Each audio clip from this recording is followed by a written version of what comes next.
स्वागत है आप सभी का हमारे podcast STEM stories that enrich minds में। स्वागत करते हैं डॉक्टर अलका मेहरा का और जानते हैं उनके जीवन के पहेलियों के बारे में। 38 इयर्स की एज में ANO ट्रेनिंग कंप्लीट करके लेफ्टिनेंट की पोस्ट अचीव की।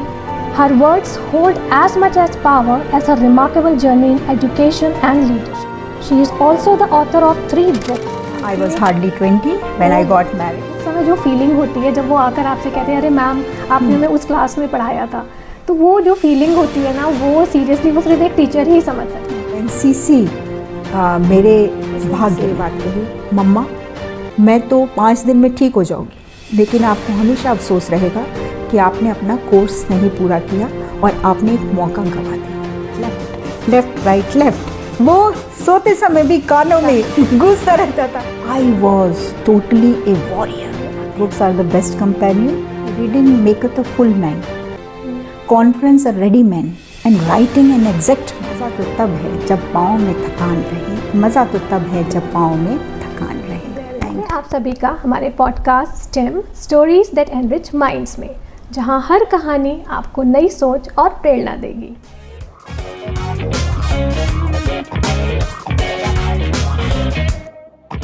आज हमारी गेस्ट एक ऐसी एजुकेटर हैं जो सिर्फ एक टीचर ही नहीं, एक लीडर, एक NCC ऑफिसर, एक सोशल एक्टिविस्ट और एक ऑथर भी हैं। She has not only shaped the minds of students as a professor but has also led many to complete their PhDs under her mentorship. इन्होंने Agra university से English में PhD किया है और प्रोफेसर के रूप में अपनी जर्नी शुरू की।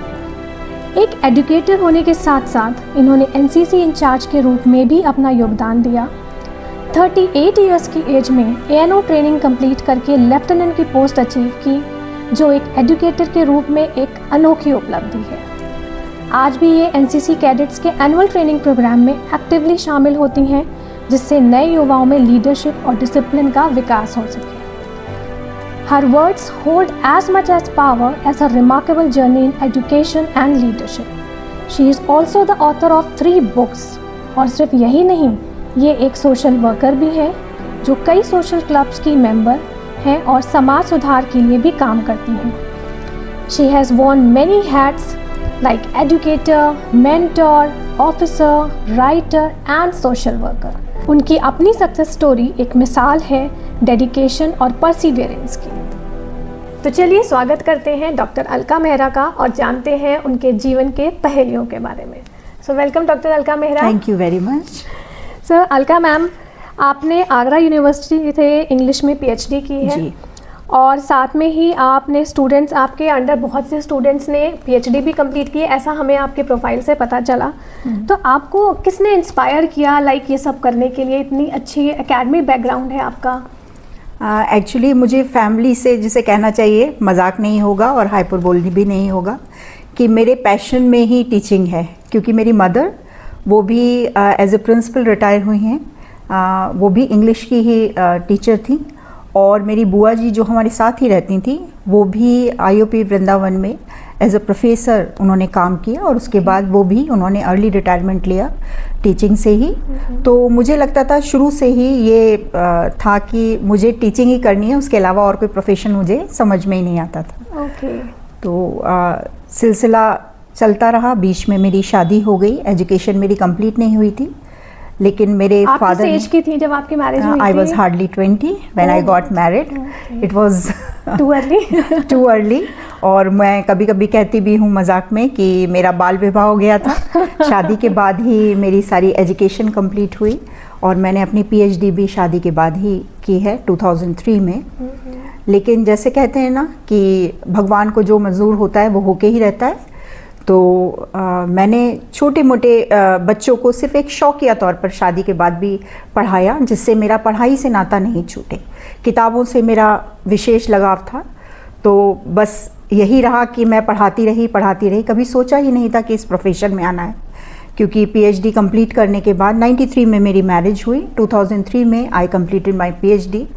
और उसके बाद से जो मेरा सफ़र शुरू हुआ, एक प्रोफेशनल कैरियर जिसे कहते हैं, अपनाया, तो वो आज तक लगातार बना हुआ है।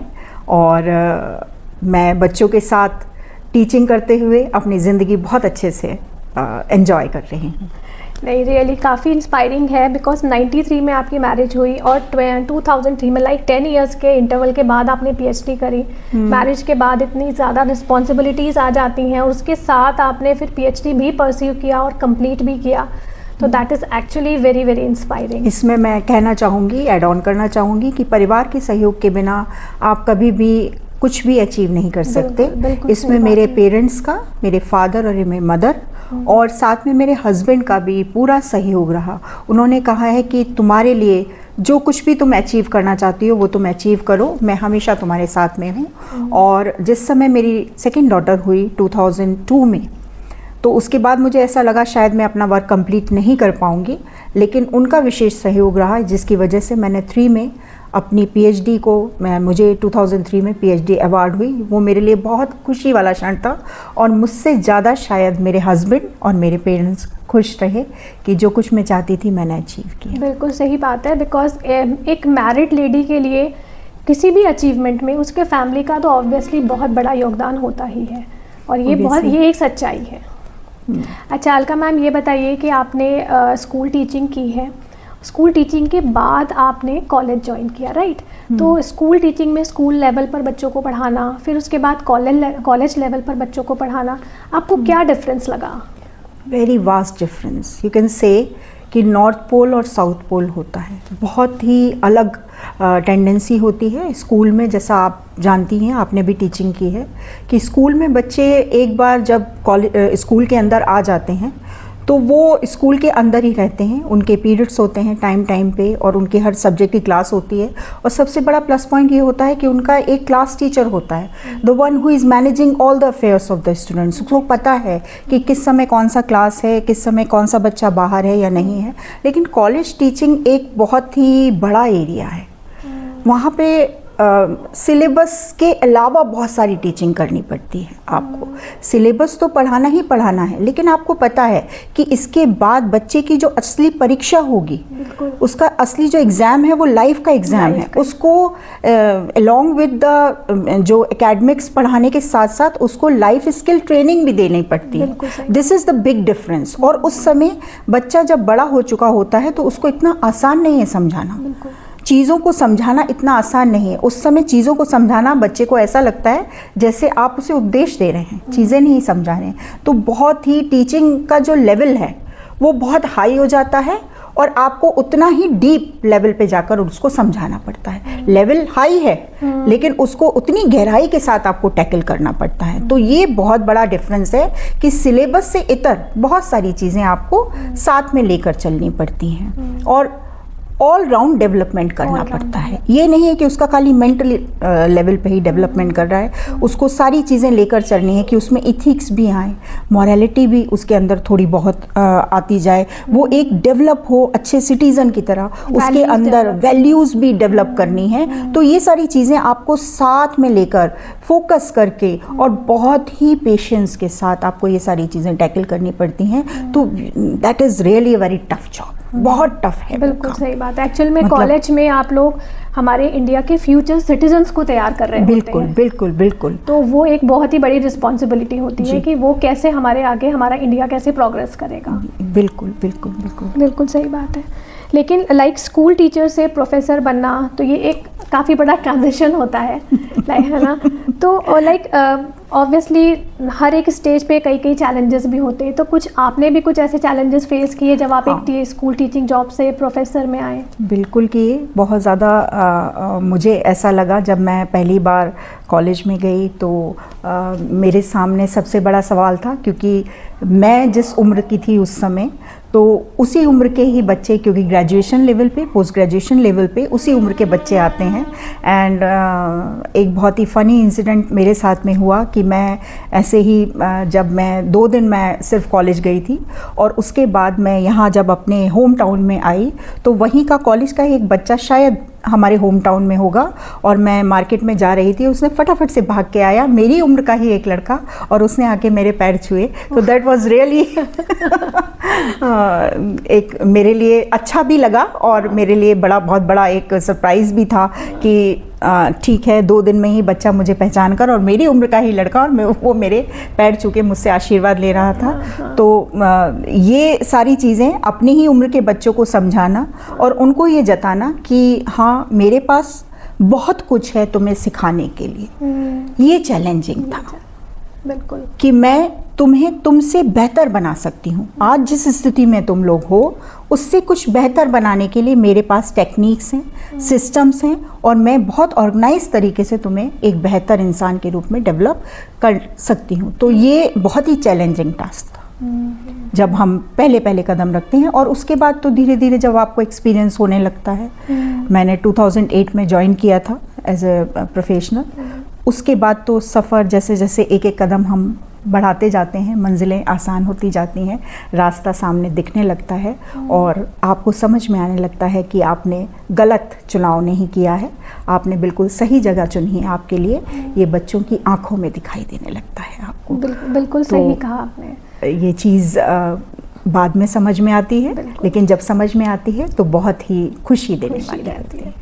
बिकॉज टीचिंग, मैं समझती हूँ कि टीचिंग एक ऐसा प्रोफेशन है, एक नोबल प्रोफेशन है, जहाँ पर आपको एक्चुअल में रिस्पेक्ट मिलती है। Lots of professions are there, but because मेरा भी टीचिंग बैकग्राउंड रहा है, बच्चे जब आपको कहीं भी मिलते हैं तो आपको इतनी रिस्पेक्ट देते हैं। वेदर आप किसी भी पार्ट ऑफ कंट्री में चले जाओ, अगर कहीं भी आपसे वो बच्चा मिलता है, बच्चे बड़े हो जाते हैं, आप उनको नहीं पहचान पाते, बट वो आपको पहचान लेते हैं। और उस समय जो फीलिंग होती है जब वो आकर आपसे कहते हैं अरे मैम आपने हमें उस क्लास में पढ़ाया था, तो वो जो फीलिंग होती है ना, वो सीरियसली वो सिर्फ एक टीचर ही समझ सकता है। नहीं प्रिया जी, आप भी इस प्रोफेशन से जुड़ी हुई हैं, और काफ़ी समय तक मैंने देखा कि आप जुड़ी हैं, तो आपको भी पता होगा कि रास्ते आसान नहीं होते, लेकिन आपको उन रास्तों पर कदम रख रख के आगे बढ़ना होता है और दिखाना होता है कि हाँ हम इस रास्ते पर चल पाएंगे, और ये विश्वास धीरे धीरे ही आता है, बहुत जल्दी नहीं है। बहुत सारी परेशानियों का सामना करना पड़ता है आपको, कि एक समय ऐसा आता है कि आपको ऐसा लगता है कि नहीं सब कुछ छोड़ दो, आसान नहीं है, मुझसे नहीं हो पाएगा, लेकिन फिर अगले दम आप दोबारा एक नए जोश के साथ उठते हैं, डबल फोर्स के साथ उठते हैं और कहते हैं कि कैसे नहीं होगा, ये होगा। और ये चीज़ मैंने फेस की जिस समय मैंने 2008 में गवर्नमेंट जॉब ज्वाइन किया। तो उस समय एक टेंडेंसी थी कि गवर्नमेंट जॉब, सरकारी नौकरी, अब तो आप सरकारी दामाद हो गए, आप जाते हो, रोज जाते हो। They were shock to know, surprise उनके चेहरे पर, उनकी आंखों पर दिखाई देता था लोगों की आंखें, आप सरकारी नौकर हो, आप डेली कॉलेज जाते हो, इतनी दूर कॉलेज जाते हो। मेरा लोकल का कॉलेज नहीं है, मेरा कॉलेज यहाँ से 45 किलोमीटर्स है, और ये सवाल मुझे बहुत फेस करना पड़ा। घर में 2 छोटे बच्चों को छोड़कर मैं जाती थी, उस समय कोई इतने साधन डेवलप नहीं थे, तो किस तरीके से वहाँ पहुँचना, और कैसे जब वहाँ से थक हार कर वापस लौटे, और किस तरीके से परिवार की जिम्मेदारियों को निभाना, दैट वाज, रोंगटे खड़े हो जाते हैं अभी भी ये सोचकर कि कैसे इस सफ़र को धीरे धीरे आसान बनाया और कैसे इस पर चले। तो ये चीज़ें अब याद कर कर तसल्ली होती हैं। बिल्कुल। Like apart from the professional life, जब आप एक टीचिंग जॉब में होते हैं तो आपको घर में भी बहुत सारे चैलेंजेस फेस करने पड़ते हैं। आपको घर में, प्रोफेशन में बैलेंस करने में, और specially for the ladies big challenge, it's a big challenge. अच्छा, तो अलका मैम आप इंग्लिश की प्रोफेसर हैं, और उसके साथ साथ ये एनसीसी आपके साथ कैसे जुड़ा? मतलब आपने 38 इयर्स में की एज में एनसीसी की ANO ट्रेनिंग कंप्लीट की, जो कि जितना मैं जानती हूँ काफ़ी टफ ट्रेनिंग होती है, और उस एज ग्रुप के लेडीज़ के लिए। तो ये कैसे आपने कैसे अप्रोच हुआ आपने एनसीसी को? जैसे मैंने आपको बताया कि टीचिंग मेरे ब्लड में, मदर से मुझे मिला विरासत में, और एनसीसी मेरे भाग्य में है। मुझे बहुत अच्छी तरीके से याद है वो इंसिडेंट। मेरे फादर, क्योंकि मैं इकलौती ही बेटी हूँ, और फादर बहुत ज़्यादा मुझे, जिसे कहते हैं ना, बहुत pampered child, I was one of them. तो जिस समय मैं 9th में थी, और हाइट वगैरह माशाल्लाह शुरू से ही अच्छी रही, तो उस समय मुझे एनसीसी मिली थी। सिर्फ मैंने हफ्ते भर एनसीसी की ट्रेनिंग करी, और उसमें मुझे कैप्टन बना दिया गया था, सीनियर बना दिया गया था। लेकिन मैं बहुत देर से घर वापस आती थी, 3 बज जाता था ट्रेनिंग में, और घर आकर मेरे पैरों में बहुत दर्द होता था। तो फादर ने कहा कि पहले जो फोकस करना है, अभी आपका 10th है, आप फोकस स्टडीज़ पे करिए, एनसीसी छोड़ दीजिए। और उस समय के हम बच्चे थे, आजकल जेनजी युग के तो बच्चे हैं नहीं, तो उस समय के बच्चे थे, ओके छोड़ दिया एनसीसी, कोई बात नहीं। लेकिन कहते ना कसक दिल में रहती है, एक दिल वाली कसक जो रहती है, और भगवान ने उसको सुना, उसको समझा और मुझे परखा। अगेन कहते ना एक बार अपॉर्चुनिटी आती है तो नॉक करती है और कहती है कि ठीक है अब सही समय आ गया है, इसको दोबारा से लो। तो 2011 में मैं अपने रिफ्रेशर कोर्स पे थी अलीगढ़ में AMU में। तो उस समय मेरे जो उस समय के प्रिंसिपल हैं उनका फ़ोन आया मेरे पास और उन्होंने मुझसे कहा कि अलका मैडम, फ़ोन पे वो मुझसे पूछ रहे हैं, अलका मैडम आपको NCC का केयर टेकर बनाया जा रहा है कॉलेज का, आप इसको ले रहे हैं और कल आप इंटरव्यू के लिए जा रहे हैं बटालियन, हमारी बटालियन। तो मैंने कहा सर मैं अपने हस्बैंड से तो पूछ लूँ वेदर ही विल एग्री और नॉट। और उन्होंने कहा ठीक है आप पूछ के मुझे 5 मिनट में जवाब दीजिए। सी 5 मिनट में जवाब दीजिए, आप मुझे फ़ोन करिए 5 मिनट में जवाब दीजिए। मैंने हस्बैंड को कॉल किया, again family support, again family inspiration, again एक दोबारा से जो चीज़ मेरी ज़िंदगी में नई होने जा रही थी, तो बहुत बड़ा हस्बैंड ने सपोर्ट किया। और हस्बैंड ने कहा ठीक है तुम ओके कर दो, अभी तो केयर टेकर बनना है, बाद में देखा जाएगा ट्रेनिंग पे जाती हो या नहीं जाती हो। तो मैंने उनको दोबारा से कॉल किया और मैंने बोला सर ओके।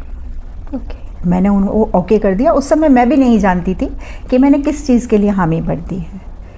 मैं जब वापस लौट के आई, मेरे को केयर टेकर बनाया गया। एनसीसी में पहले केयर टेकर बनाया जाता है और कुछ महीने का अंतराल होता है, उस समय आपको अपनी ट्रेनिंग पूरी करनी होती है। जो ANO का PRCN कोर्स होता है, एक प्राइमरी लेवल का एनसीसी का कोर्स होता है, वो आपको कंप्लीट करना होता है ऑफिसर्स ट्रेनिंग एकेडमी में।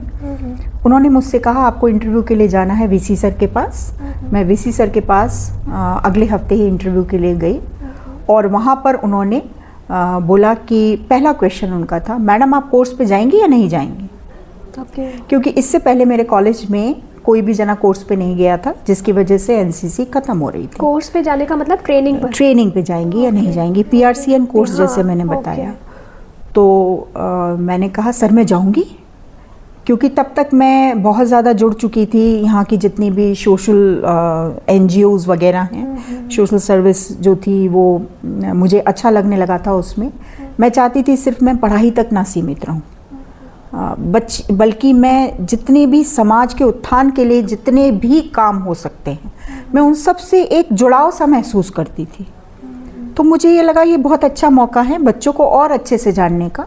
और एक चार्म था कि एक 50 लोगों की टुकड़ी जो कि यूनिफॉर्म पहने हुए हैं वो आपके पीछे रहेगी हमेशा, एक ग्रेसफुल ढंग से जुनून। तो मैंने कहा ठीक है सर ओके मैं जाऊंगी। बोले नहीं, लेडीज़ का एंड टाइम पे आ जाता है, मुझे ये प्रॉब्लम मुझे वो प्रॉब्लम। मैंने कहा सर मैं जाऊंगी।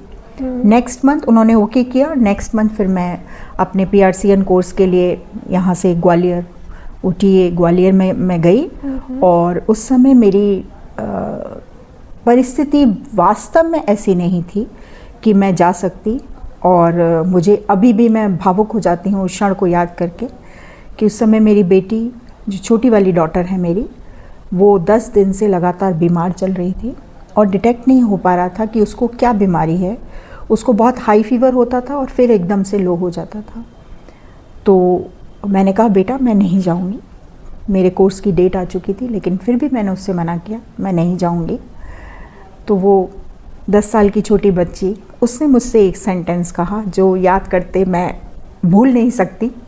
उसने मुझसे ये बात कही, मम्मा मैं तो 5 दिन में ठीक हो जाऊंगी, लेकिन आपको हमेशा अफसोस रहेगा कि आपने अपना कोर्स नहीं पूरा किया और आपने एक मौका गंवा दिया।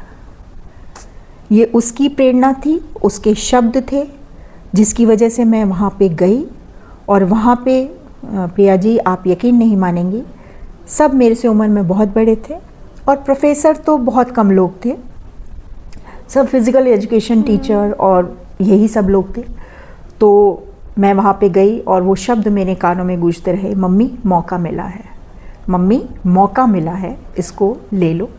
और मैंने उस मौके को ग्रैब किया और वहाँ पर भगवान की दया से सब चीज़ें बहुत अच्छी तरीके से चलती गईं।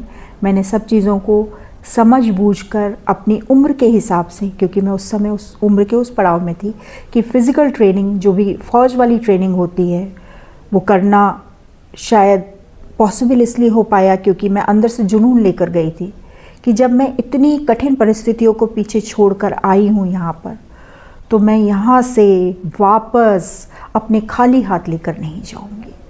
तो वो चीज़ मैंने ठानी और मुझे सबसे ज़्यादा खुशी इस बात की तब हुई जब मेरे पापा, जिन्होंने ये कहा था मुझसे कि बेटा एनसीसी तुम्हारे लिए नहीं बनी है, उन्होंने मेरे पास आकर मुझसे कहा कि शायद एनसीसी तुम्हारे भाग्य में थी। इसीलिए मैं कहती हूँ कि भाग्य में जो होना है वो तो आपको मिलके ही रहेगा। बिल्कुल। और लेकिन आपको कोशिश ज़रूर करनी चाहिए। अगर आप कोशिश नहीं करेंगे तो भगवान भी यही कहेंगे कि आपने कोशिश नहीं करी, मैंने तो आपको सब कुछ दिया था।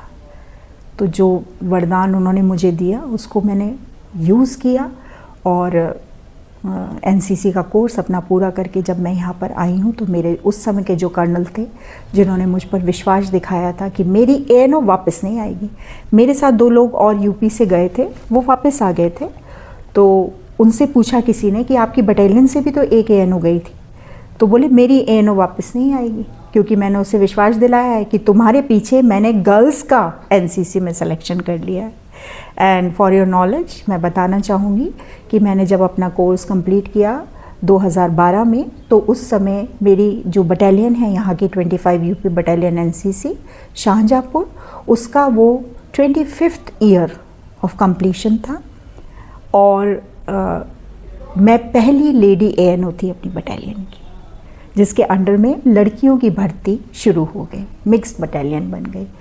तो ये सब क्या मेहनत से, सबके सहयोग से ही ये हो पाया। बिल्कुल सही बात है अलका दीदी। एक्चुअली एक छोटी सी सेइंग है कि कोशिश करने वालों की कभी हार नहीं होती। आपकी जो एनसीसी की स्पेशली जो इंस्पायरिंग स्टोरी है वो इसको पूरी तरह प्रूव करती है। और भगवान भी कहता है ना, वो किसी भी रूप में आता है। जैसा कि आपने बोला था कि आपकी छोटी डॉटर ने आपको बोला कि नहीं मम्मी, आपकी ये अपॉर्चुनिटी आपकी एक बार आई है, फिर आप याद करोगे, तो उसके रूप में भी ना भगवान ही था जो आपको आगे बढ़ा रहा था। वही भगवान ही देखिए रास्ता दिखाते हैं, हम अपनी मेहनत करते हैं, लेकिन उसको काम पूरा करना उसके हाथ में होता है।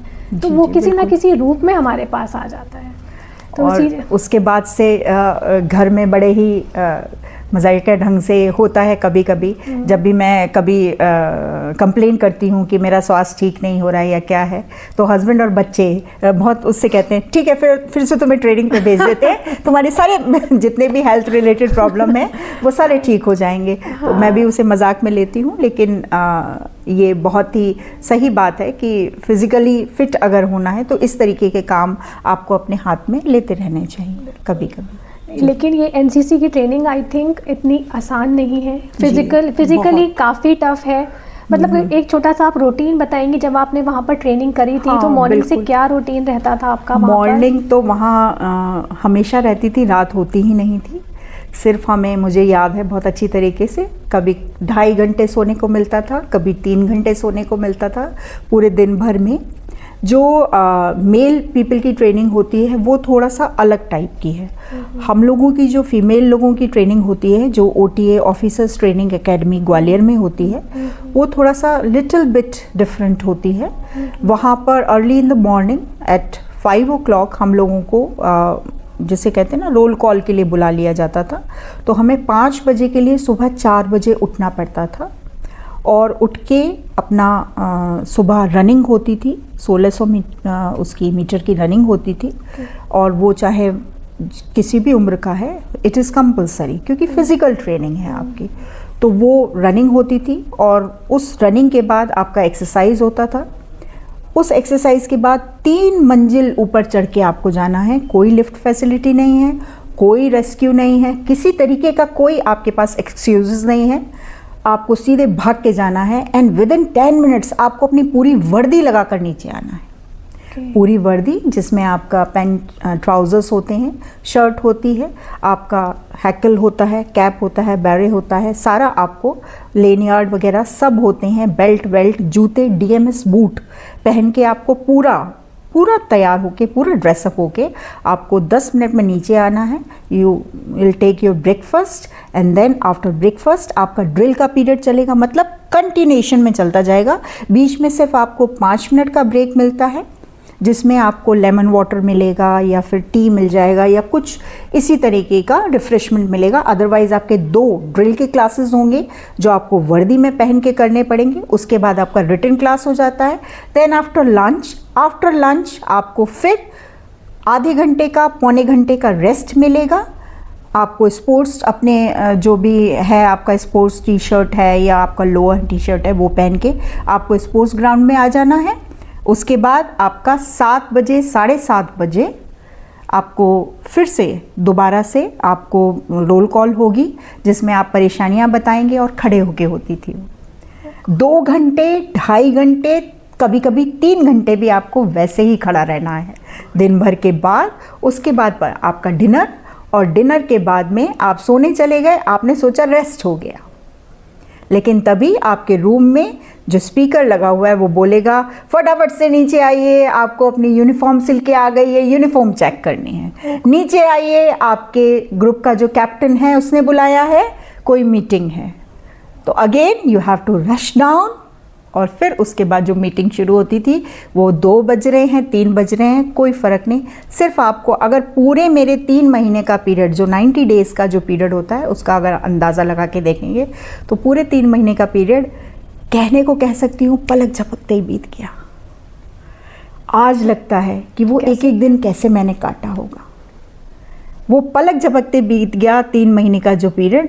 और फिर याद आती हैं एक एक चीज़ें, कैसे हम घूमने जाते थे, कैसे क्लाइंबिंग करते थे, पहाड़ पे चढ़ के जा रहे हैं, आ रहे हैं, नाश्ता कर रहे हैं, खाना खा रहे हैं, उसके बाद अनाउंसमेंट हो गया, जो घूम के आए हो प्रेजेंटेशन दो। लेकिन that was really a fun, memorable memories that are being restored for the whole of my life.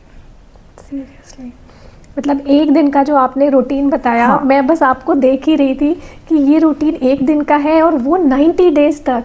My goodness, seriously. और उसके बाद तो जब POP एक होता है पासिंग आउट परेड, तो पासिंग आउट परेड की जब हम तैयारी करते थे तो उसमें और कुछ नहीं होता था, सिर्फ हर समय left right left, left right left. वो सोते समय भी कानों में गूंजता रहता था कि हम सो रहे हैं कि चल रहे हैं, सो रहे हैं कि चल रहे हैं, ऐसा लगता था। लेकिन that was a fun. Seriously, मैंने एक पूरी ज़िंदगी वहाँ 3 महीने ऑफिसर्स ट्रेनिंग एकेडमी में जी, एक अलग ज़िंदगी, other than your family life, other than you are a mother, other than you are a teacher, other than you are a daughter. I was totally a warrior over there. Absolutely. एक बिल्कुल फौजी की तरह life, जैसे कहते हैं ना, regimental way of life आपको सिखाती है NCC, तो वो लाइफ मैंने पहले जी। और उसके बाद बच्चों को लेफ़्ट राइट लेफ़्ट कराने की जिम्मेदारी जो संभाली 2012 से, वो आज तक संभाल रही हूँ। क्या बात है। जब आप वहाँ पर गई थी उस समय जो डॉक्टर अलका मेहरा थी, हाँ। और जब वहाँ से लौट के आई तो जो लेफ्टिनेंट अलका मेहरा थी, मतलब आपने कितना बड़ा चेंज फील किया होगा अपनी लाइफ में, अपने फिजिक में, सभी कुछ में। और आई थिंक इससे बहुत ज़्यादा कॉन्फिडेंस आता है अपने अंदर, बिल्कुल, कि आपने इतना ज़्यादा मतलब टफ सिचुएशन को क्रॉस करके और इतने बड़ा अचीवमेंट किया है। प्रिया जी, सबसे बड़ा चेंज तो उस समय मैंने अपने अंदर फील किया जब मुझे देखकर मेरे फादर ने कहा कि हाँ, अब तुम एक NCC ऑफिसर की तरह लग रही हो। और उन्होंने मुझे रैंक लगाई, जो रैंक लगती है लेफ्टिनेंट की, उन्होंने मुझे रैंक लगाई। और सोच में चेंज हो जाता है। लोग बाग कहते रहते हैं, मैं सुनती हूँ लोगों को, कि discipline is very very important in our life. लेकिन वो डिसिप्लिन है क्या? किस चिड़िया का नाम है डिसिप्लिन? नहीं पता। डिसिप्लिन का मतलब ये नहीं है समय से उठ गए फिर बैठे हुए आराम से, नहीं। हर काम को करने का एक निश्चित समय होना चाहिए। आप खा रहे हैं तो खाने का वही समय, आप कहीं जा रहे हैं जाने का वही समय, आप सो रहे हैं सोने का वही समय, उठ रहे हैं उठने का वही समय। ये डिसिप्लिन ऑफ लाइफ है।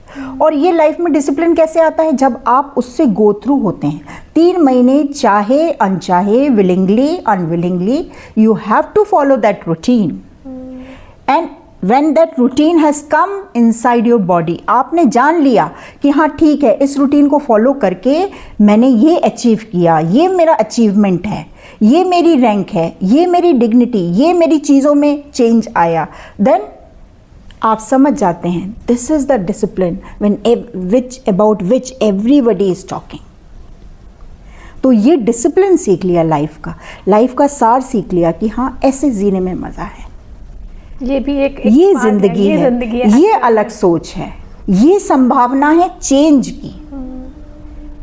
आपको सिर्फ इस रास्ते से गुजर के जाना है and you will be a changed person. बिल्कुल। तो जहाँ चेंज की संभावना होती है वहाँ तो ह्यूमन टेंडेंसी है, निकलता ही है कि हाँ चेंज है, यहाँ पर कुछ मिल रहा है, यहाँ पर कैसा मिल रहा है, अच्छा मिल रहा है, पहले से बेहतर मिल रहा है, चलो इस रास्ते पर चलो, कदम बढ़ाओ, मंजिल सामने। बहुत बिल्कुल सही बोला आपने और बहुत अच्छा बोला आपने। अब मैं अपने व्यूअर्स को क्या ही बताऊं, अभी तक तो हमने सिर्फ अलका दीदी के, अलका मैम के 2 ही जीवन के पहलुओं को डिस्कस किया है, एज अ प्रोफेसर और उसके बाद एज अ एनसीसी ऑफिसर, लेकिन अभी भी बहुत कुछ बाकी है। हमारी अलका मैम ऑथर भी हैं और इन्होंने 3 बुक्स आपने लिखी हैं अभी तक और 4th इज अंडर पाइपलाइन। तो आप अपने एज अ ऑथर अपनी बुक्स के बारे में कुछ बताइए। फिर रिपीट करूँगी, बहुत ही फेमस सेइंग है, books are the best companion. और शुरू से मुझे तो कई बार डांट भी पड़ती थी, जैसा मैंने शेयर किया था आपसे कि मैं अगर खाना खाने बैठ रही हूँ या मैं चाय पी रही हूँ या मैं कुछ भी कर रही हूँ, मेरे हाथ में एक बुक होती थी।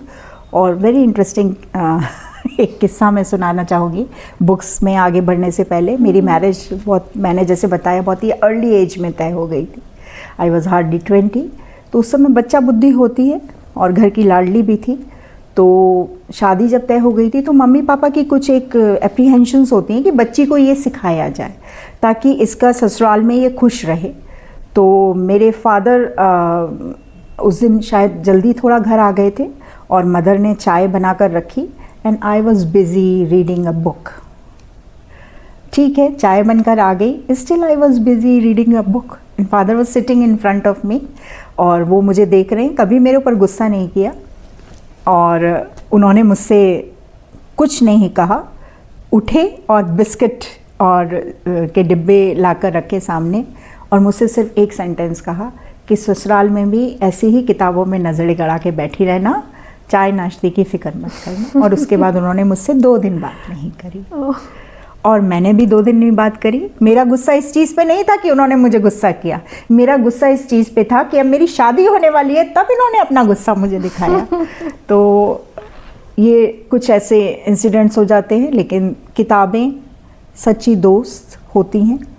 और मुझे कुछ, जब से ये न्यू एजुकेशन पॉलिसी आई NEP 2020 जो अभी इंट्रोड्यूस हुई है हमारी यूनिवर्सिटी में भी, जैसा कि हमारे माननीय प्रधानमंत्री जी का विज़न है कि एजुकेशन क्षेत्र में कुछ बदलाव लाया जाए और वो बदलाव वो चाह रहे हैं कि 2030 तक आना चाहिए। तो 2020 में जो उन्होंने नई एजुकेशन पॉलिसी लागू की NEP 2020, तो उसके तहत कोर्सेज़ में बहुत ज़्यादा चेंजेस हुए और हमारे जो स्टूडेंट्स हैं उनको बहुत परेशानी हो रही थी क्योंकि बुक्स बिल्कुल भी अवेलेबल नहीं थी, जो भी नया कोर्स अभी इंट्रोड्यूस हुआ है। तो ये सोचा कि UG लेवल पे तो बहुत लोग लिख देंगे, अंडर ग्रेजुएट लेवल पे, लेकिन पोस्ट ग्रेजुएशन लेवल पे बुक्स की जो कमी है और बच्चे उस समय सेल्फ स्टडी करना चाहते हैं तो उनको मटेरियल नहीं मिलेगा तो वो कहाँ जाएंगे? यूट्यूब, कहाँ जाएंगे? गूगल। तो गूगल पे तो बिल्कुल आपकी सरफेस लेवल के वो होती है, इंफॉर्मेशन होती है बहुत सारी, लेकिन फिर भी एक बुक पढ़ने की जो बच्चे को आदत लगनी चाहिए। तो वहाँ से सोचा कि हाँ एक बुक लिख लेते हैं और शुरू किया। तो लगातार लिख लेंगे, लेकिन बहुत ही टफ काम है। एक चीज़ जो आप रिटन में देते हैं उसको एग्जैक्ट होना बहुत ज़रूरी है। मैं पढ़ती हूँ, पढ़ाती हूँ, ऑथेंटिक होना बहुत ज़रूरी है। एक बहुत ही फेमस हमारे एसेइस्ट हैं जिनको फादर ऑफ इंग्लिश एसेज भी कहा जाता है, फ्रांसिस बेकन इंग्लिश के, उनको मैं बहुत पढ़ाती हूँ और उनका एक ऐसे है ऑफ स्टडीज़, बहुत ही प्रैक्टिकल विजडम वाली बातें वो करते हैं। तो वो कहते हैं कि reading maketh a full man, conference a ready man and writing an exact man. तो उन्होंने जब ये चीज़ लिखी तो वो कहते हैं कि राइटिंग तो एग्जैक्ट व्यक्ति को ही करनी चाहिए, राइटिंग करने में तो गलती कर दी तो लाल लाल निशान लग गए सारे। तो बहुत समझ के और धीरे धीरे स्टेप बाय स्टेप आगे बढ़कर एमए की एक बुक मैंने लिखी जिसमें टेक्सचुअल पोर्शन ज़्यादा था और जो मेरे को एक्सप्लेन करना था वो पोर्शन कम था। लेकिन जो मैंने एक्सप्लेन किया, जिसमें कि जवाहरलाल नेहरू की ऑटोबायोग्राफी से भी कुछ उनके जो चैप्टर्स हैं वो लिए गए, उनको करने में बहुत मज़ा आया। और फिर उसके बाद एक लगन लगी कि एक मैंने पेपर तैयार कर लिया है, बच्चे दूसरे पेपर के लिए कहाँ जाएंगे। अच्छा, आपने जो बुक लिखी है वो पर्टिकुलर टॉपिक पर लिखी है या? नहीं, टॉपिक नहीं है, वो पूरा सिलेबस कवर अप करते हुए लिखी है। ओके। वो सिलेबस की बुक्स हैं। और जो मेरी पहली बुक है, जो पहली बुक मैंने लिखी थी 2017 में जो लिखी थी मैंने, वो बुक कहीं ना कहीं मेरे जो राइटर हैं जिनके ऊपर मैंने पीएचडी करी है, तो उनके वर्क से इंस्पायर होकर लिखी है। उनके सारे जितने भी नॉवेल्स वगैरह हैं, फिक्शन राइटर हैं, तो उनके जितने भी नॉवेल्स वगैरह हैं उनके ऊपर पिक्चर भी बन चुकी है, उनको बहुत सारे प्राइजेस भी मिले हैं। तो उनका सिनेमैटिक एडेप्टेशन हुआ है, उनकी जितने भी फिक्शंस हैं। तो मुझे वो बहुत इंस्पायर करते हैं। उनकी सोच उस समय से लेकर 86 में उनकी डेथ हुई, तो उस समय जो उनका जो लिखा हुआ था मुझे लगता है आज भी रेलेवेंट है। जैसे हम रविन्द्रनाथ टैगोर को पढ़ते हैं या हम शेक्सपियर को पढ़ते हैं या हम मुंशी प्रेमचंद को भी पढ़ते हैं, तो हमें लगता है कि उस समय वो लोग जो बात कह गए वो आज इतनी रेलेवेंट कैसे हो रही है। लेकिन वो उनकी सोच थी, उनका एक विज़न था, कितना डेवलप्ड था। तो पढ़ते पढ़ते लिखने की आदत, पढ़ते पढ़ते पढ़ाते पढ़ाते लिखने की आदत तो आनी थी, स्वाभाविक है। और इसी में आपने बुक्स लिख ली। जी बिल्कुल। क्या बात है।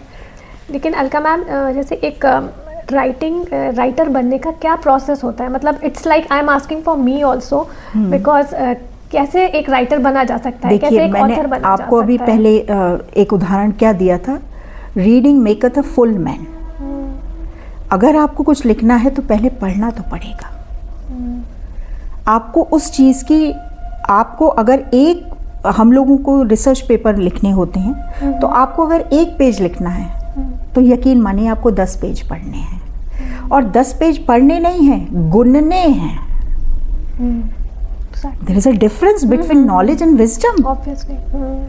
अगर आप किसी चीज़ को पढ़ रहे हैं यानी कि आप नॉलेज ले रहे हैं, और आप उस चीज़ को समझकर फिर दोबारा से अपने वर्ड्स में लिख रहे हैं, या उससे अलग कोई चीज़, कोई थॉट, कोई आइडिया उसमें ऐड ऑन कर रहे हैं, वो आपकी विजडम है। तो you have to be very witty. और हम तो लिटरेचर के लोग हैं, हम तो एक सेंटेंस का 10 तरीके से इंटरप्रिटेशन निकालते हैं। मैंने कहा भी था आपको कि बहुत पहले जब मैंने AMU से अपना कोर्स किया था, तो एक वहाँ पे प्रोफेसर थे, तो उनसे जब कोई बहस कर रहा था तो उन्होंने बोला था, भाई बहस नहीं कर पाएंगे क्योंकि हम तो लफ्ज़ों के व्यापार में हैं, टीचर लोग हैं। बिल्कुल सही। बिल्कुल सही बात बोली आपने। तो अलका मैम, अब ये बताइए आप कि आप एक NCC ऑफिसर भी हैं, तो ऑब्वियसली आप NCC के भी सेशंस अटेंड करती हैं, कंडक्ट करती हैं, इंग्लिश के प्रोफेसर भी हैं, साथ में ऑथर भी हैं, लिखती भी हैं। आप कैसे बैलेंस करती हैं ये सारी चीज़ें अपनी लाइफ में? 24 आवर्स ही होते हैं सबके लिए, 24 आवर्स तो होते हैं ना। मैंने बताया ना, NCC ने यही हेल्प की, एक नई सोच विकसित करी कि 24 घंटे में से अगर 2 घंटे भी सोओगे, वैसे मैं 2 घंटे नहीं सोती हूँ, मैं ज़्यादा ही सोती हूँ। 7 आवर्स स्लीप, हाँ, समझती हैं उसको? हाँ, 7 आवर्स स्लीप नहीं, उससे तो कम ही होती है। तो वो चीज़ें मैनेज करनी पड़ती हैं, हर चीज़ के बीच में बैलेंस बनाकर चलना पड़ता है। And first and foremost you have to decide your priorities, कि आपको डिसाइड करना है कि इस समय मेरा एग्ज़ाम के लिए समय है, तो बच्चों को ज़्यादा पढ़ाना है, ज़्यादा समय देना है। इस समय उनके एग्ज़ाम्स चल रहे हैं, तो ठीक है, I can have spare some time for myself. मैं ठीक है कुछ लिखना पढ़ना कर सकती हूँ। और ये दोनों चीज़ें, बल्कि तीनों चीज़ें मैं कहूँगी एक दूसरे से कहीं ना कहीं लिंक्ड हैं। अगर मेरी NCC की ट्रेनिंग है वो कॉलेज लेवल पे ही होती है, और अगर यहाँ पर कंबाइंड एनुअल ट्रेनिंग कैंप होता है तो फिर कॉलेज से लीव लेकर यहाँ पर आना पड़ता है। और उस ट्रेनिंग के दौरान जितना हमें आता है, जितना हम सिखा सकते हैं, हर बार बैच बदलता है, हर बार बैच के साथ नई ट्रेनिंग टेक्निक्स और सारी चीज़ें हम लेकर आते हैं, तो यहाँ पर हम उन्हें सिखाते हैं। तो एक बैलेंस बना के रखा है कि कि प्रायोरिटी के हिसाब से पहली चीज़ पहले, उसके बाद, उसके बाद, उसके बाद, ऐसे लेके चलना है तो आप कर पाएंगे। अदरवाइज़ आप हर एक चीज़ में यूल कट अ सॉरी फिंगर कि मैं ये नहीं कर पाई या मैं ये नहीं कर पाई। तो बैलेंस बहुत ज़रूरी है, बहुत ज़रूरी है। इतने सारे, even we can say work balance, हाँ, फैमिली बैलेंस, सभी कुछ ज़रूरी है। और इसमें मैं कहना चाहूँगी, अभी इसको आप विमेन एम्पावरमेंट नहीं समझ सकते कि एक जो महिला होती है वो हर चीज़ कर सकती है, नारी शक्ति, नारी शक्ति। नहीं सीरियसली, इतने सारे काम करने के बाद आप एक सोशल एक्टिविस्ट भी हैं, तो अब ये टाइम निकालना और इतना समाज सेवा करना, और आई थिंक आप बहुत सारे क्लबों से जुड़ी भी हैं, कई संस्थाओं से जुड़ी हैं जिसको लेकर आपने काफ़ी ज़्यादा एक्टिव है उन सब में, तो अब उसके बारे में कुछ बताइए। सबसे पहले यहाँ पर शाहजहाँपुर में एक संस्था थी, भारत विकास परिषद संस्कार, उससे हम लोग जुड़े थे। और सारी चीज़ें होने के साथ साथ हमारा जो फ़र्ज़ होता है इंसान के प्रति, वो भी आपको निभाना है, क्योंकि आखिरकार जिस भगवान ने हमें इतना सब कुछ दिया है, तो उस भगवान को जाकर हम कैसे कहेंगे कि आपने हमें बहुत कुछ दिया लेकिन हम किसी को बदले में कुछ नहीं दे पाए। तो लाइफ के इस पार्ट को भी इनकम्प्लीट नहीं छोड़ सकते। तो उसी पार्ट को लेकर सोचा नहीं था कि इतना आगे बढ़ेंगे, क्योंकि मेरे हस्बैंड भी लॉयंस क्लब जो है इंटरनेशनल एक NGO है, उसमें जुड़े हुए हैं।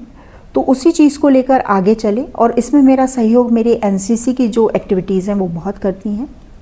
मैं डिफरेंट ओकेजन्स पे ब्लड डोनेशन कैंप, जो स्पेशलिटी है, जो हमारे क्लब का एक सिग्नेचर प्रोजेक्ट है, उसको लेकर मैं बहुत उत्साहित रहती हूँ। और कई बार मैंने ब्लड डोनेट खुद भी किया है और अपने कैडेट्स को भी कराया है। साथ के साथ में जो मेन स्ट्रीम में जिन लोगों को साथ में लेकर आना है, जो भी समाज से कुछ अलग से हट गए हैं, समाज से कुछ पीछे रह गए हैं और लोगों को सिर्फ देखते रह जा रहे हैं, तो उन लोगों को भी साथ में लेकर चलना है, क्योंकि जीवन जीने पर सबका अधिकार है और सही ढंग पे उन्हें सारी सुविधाएं मिलें। ये उद्देश्य है सारे जितने भी NGOs होते हैं उनका, यही है कि साथ ही हाथ बटाना। तो वही साथ में लेकर, सबको साथ में लेकर सबका उत्थान करना और सबको एक जीवन जीने का तरीका सिखाना, यही इन सारे क्लब्स का उद्देश्य होता है। तो इसी उद्देश्य के साथ हम जुड़ गए हैं। और मौके मुझे बहुत कम मिलते हैं, आप जैसे जानती हैं, बहुत कम मौके मिलते हैं, क्योंकि most of the time I am there in my college doing each and every activity. लेकिन फिर भी जो भी जितना मेरे से बन पड़ता है, एक इंसान होने का फ़र्ज़ दूसरे इंसान के प्रति निभाना मेरी जिम्मेदारी है, और कहीं ना कहीं उसको शायद मैं पूरा कर पाऊँ, यही मेरी इच्छा रहती है। तो ये चीज़ें साथ में चलती हैं। बहुत ही अच्छी बात है और बहुत ही अच्छा काम है। मतलब आप इतने ज़्यादा बिज़ी होने के बावजूद भी समाज सेवा में भी अपना समय देती हैं, और इतने अलग अलग चीज़ें जो आप करती हैं, NCC ऑफिसर भी हैं, आप एक लीडर भी हैं, आप एक होम मेकर भी हैं। ऑब्वियसली सभी मैरिड लेडीज़ होम मेकर होती हैं, साथ में सोशल वर्कर भी हैं। इतने सारे रोल्स जो आप प्ले करती हैं, तो एक पर्सनल एक क्वेश्चन पूछना चाहूँगी, सबसे ज़्यादा फुलफिलिंग एक्सपीरियंस आपको कौन से रोल में लगता है? आपने सारे रोल्स ऑब्वियसली खुद चूज़ किए हैं, ये थोड़ा टफ क्वेश्चन मैंने पूछ लिया। मैं थोड़ा सा सेल्फिश होकर जवाब दूंगी। शायद मैं अगर सिर्फ एक होम मेकर बन के रह जाती, तो मैं ज़िंदगी में जो भी कुछ मैंने किया है, जो भी कुछ कर रही हूँ, मैं होम मेकर के रूप में शायद इतना नहीं कर पाती। बिल्कुल। तो मुझे अगर कहना चाहेंगे, मैं पैदा ही हुई थी टीचर बनने के लिए। बिल्कुल। मैं पैदा ही हुई थी शिक्षा से जुड़े रहने के लिए, और मेरा फोकस हमेशा यही रहता है कि शिक्षा जो किताबी ज्ञान है, उसके साथ साथ अपने जो भी लोग मुझसे जुड़े हुए हैं, जो भी बच्चे जुड़े हुए हैं मुझसे, उनको मैं ज़िंदगी की बारीकियों के बारे में, वैल्यूज़ के बारे में कुछ थोड़ा बहुत अगर सिखा पाऊँ अपने किताबी पन्नों की सहायता से, क्योंकि साहित्य में सब कुछ है। साहित्य ज्ञान का भंडार है, और लिटरेचर हम पढ़ाते हैं, चाहे वो कोई सा भी लिटरेचर हो, इंग्लिश लिटरेचर हो। अब तो बहुत सारे जब से ये नई एजुकेशन पॉलिसी आई है, we people are privileged, we are having the access to each and every literature of the world. हम सार्क लिटरेचर भी पढ़ा रहे हैं जिसमें अफ़गानी लिटरेचर है, वहाँ की विमेन के बारे में हम बताते हैं, या बांग्लादेश का है लिटरेचर, भूटान का है, पंजाब का है, पाकिस्तान का है। तो सब जगह का लिटरेचर जब समाहित होकर एक इंग्लिश लिटरेचर की क्लास में जब हम पढ़ाते हैं, जब हम अपना लेक्चर देते हैं, तो वहाँ तो फिर ज्ञान की गंगा बहती है और फिर बच्चों को चाहिए उसको ग्रहण करें। तो मुझे तो अपना ये रोल बहुत अच्छा लगता है। As a teacher I think I am perfect, seriously, कि मुझे कंप्लीटनेस की एक फीलिंग का एहसास होता है। हाँ। रास्ता बहुत कठिन होता है लेकिन ठीक है, चलना ही ज़िंदगी है। बिल्कुल।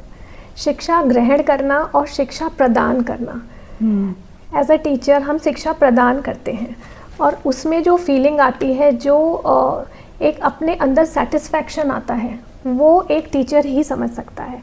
कि because like being a teacher can be related to the education field, मैं भी ये जानती हूँ कि एक एजुकेटर होना अपने आप में जो फीलिंग देता है वो आपको वर्ल्ड का कोई और प्रोफेशन नहीं दे सकता।